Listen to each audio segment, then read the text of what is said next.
Hello everyone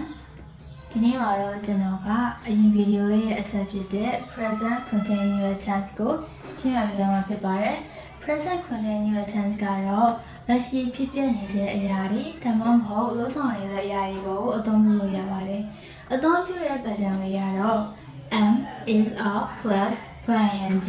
တမျိုးပြောရရင် verb to be plus ing ဒါမဲ့အခုကpresent tense အကြောင်းကိုပဲပြောနေရတဲ့အတွက်ကြောင့်အမြင့်စာကိုပဲအသုံးပြုလို့ရတယ်။ဥပမာအနေနဲ့ Mother is cooking a meal at 6 p.m. အမေက6နာရီမှာဟင်းချက်နေတယ်။နေရဲဆိုတော့လောက်ဆောင်နေတဲ့ရဖြစ်တဲ့အတွက်ကြောင့်အမြင့်စာ plus ing ဖြစ်တဲ့ is cooking ကိုအသုံးပြုရပါမယ်။ The wind is blowing right now. Right now ပဲဖြစ်နေတဲ့ချိန်ကဖြစ်တဲ့အတွက်ကြောင့်အမြင့်စာ plus ing ဖြစ်တဲ့ is blowing ကိုအသုံးပြုရပါမယ်။နောက်တစ်ခုအနေနဲ့ကတော့ Father is reading a newspaper when I get back home ကျွန်တော်အိမ်ပြန်ရောက်လာချိန်မှာအဖေကသတင်းစာဖတ်နေတယ်။ဒီလို sentence မျိုးကကိုကတနေရာနေပြီးတော့ပြန်လာချိန်မှာအိမ်ကလူတယောက်ကတစ်ခုခုကိုလုပ်နေတာကိုမြင်တဲ့အခါမျိုးမှာအသုံးပြုဖို့ရပါတယ်။ဒါပေမဲ့အဲ့ဒါလည်းလက်ရှိအချိန်ဖြစ်ဖို့လိုအပ်ပါတယ်။အခုကတော့ example 3ခုပဲပေးရပါမယ်။တိကျပို့ပြီးတော့လည်းအသုံးပြုနိုင်ပါတယ်။များသောအားဖြင့် present continuous tense ကိုစကားပြောတဲ့ conversation တွေမှာအမေးဖြေခြင်းနဲ့အသုံးပြုကြပါတယ်။မြန်မာပြည်မှာဆိုရင်လည်းတမ်းမဲ့တယောက်ပြောဆိုဆက်ဆံကြတဲ့အခါမှာအမေကဖြစ်ဖြစ်အဖေကဖြစ်ဖြစ်တယောက်ကဖြစ်ဖြစ်ကိုလာမေးတဲ့အခါမျိုးဥပမာအမေကတာမင်းဘာလုပ်နေလဲဆိုရင်ကိုယ့်ဘက်ကနေပြီးတော့ကျွန်တော်ထမင်းစားနေတယ်ဒါမှမဟုတ်ဂိမ်းစောင့်နေတယ်ဆိုပြီးတော့ပြန်ပြေးကြလို့ရှိပါတယ်အဲ့လိုမျိုးပဲ present continuous tense ဆိုတာလည်းလက်ရှိလုပ်နေတဲ့အရာကိုပြန်ပြီးတော့ဖြည့်ချနိုင်တဲ့ English အသုံးအနှုန်းတစ်ခုဖြစ်ပါတယ်အခုကတော့ present continuous tense ကိုရှင်းပြလိုက်တာဖြစ်ပါတယ်အားလုံးလည်းရရလိုက်လို့လည်းမှန်နေပါတယ်အဲ့ဆိုရင်ကျွန်တော်တို့နောက် grammar တစ်ခုသွားကြရအောင် let's go ဒီနေ့ရှင်းပြသွားမယ့် grammar ကတော့ present perfect tense ဖြစ်ပါတယ် present perfect tense ကိုလုပ်ဆောင်မှုဖြစ်ရတဲ့ခုခုပြီးဆုံးသွားချိန်မှာအသုံးပြုပေးရပါတယ်ဟန်ကတော့ has have plus verb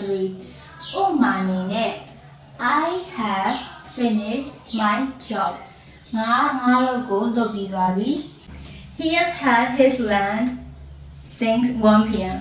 သူကသူ့ရဲ့နေ့ရက်စာကိုနေ့တနာရီအားစားပြီးသွားပြီဒီ sentence နှစ်ခုကိုကြည့်ကြရဖြစ်ကျွန်တော်တို့က present perfect tense ကိုလုပ်ဆောင်မှုဒါမှမဟုတ်ဖြစ်တဲ့တစ်ခုခုပြီးဆုံးသွားအချိန်မှသာအသုံးပြုဖို့ရပါတယ်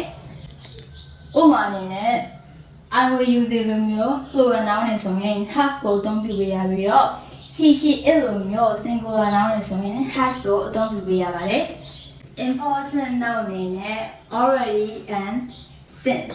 ဆိုပြီးတော့နှစ်ခုရှိပါတယ် already ကကြတော့တစ်ခုခုကိုပြီးဆုံးသွားတဲ့အခါမျိုးမှာပိုပြီးလေးနဲ့ဖြစ်ရှင်တဲ့အခါမျိုးမှာအသုံးပြုလို့ရပါတယ်ဥပမာပထမစာကြောင်းကြည့်မယ်ဆိုရင် I have finished my job အစား I have already finished my job လို့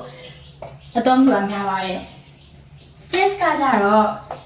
လုံးဆောင်မှုဖြစ်တဲ့ခုကိုပြီးဆုံးတဲ့အချိန်ကိုပြောရင်တဲ့အခါမျိုးအသုံးပြုရပါတယ် He has had his lunch since 1 p.m. သူကသူ့ရဲ့နေ့လည်စာကိုတနာရီထဲမှာလည်းစားပြီးသွားပြီဒီစာကြောင်းမှာဆိုရင်ပြီးဆုံးသွားတဲ့အချိန်ကတနာရီမို့လို့ဒီလိုစာကြောင်းမျိုးကိုတောင်းပြခြင်းတဲ့အချိန်မှာဆိုရင်တနာရီထက်ကျော်နေဖို့လိုအပ်ပါတယ်အခုရှင်းပြလိုက်တာတော့ present perfect tense ရဲ့အသုံးပြုပုံလေးပဲဖြစ်ပါတယ်အားလုံးလည်းနားလည်ကြနိုင်မယ်လို့မျှော်လင့်ပါတယ်အဲဆိုကျွန်တော်တို့နောက် grammar တစ်ခုကိုကြားကြပါမယ်အခုရှင်းပြပေးမယ့် grammar လေးကတော့ခုန grammar နှစ်ခုကိုပေါင်းပြီးတော့အသုံးပြုထားတဲ့ present perfect continuous tense grammar လေးပဲဖြစ်ပါတယ်ဒီ grammar လေးကိုဖြစ်ရတစ်ခုခုလုပ်ဆောင်မှုတစ်ခုခုကအတိတ်ကနေအခုထိ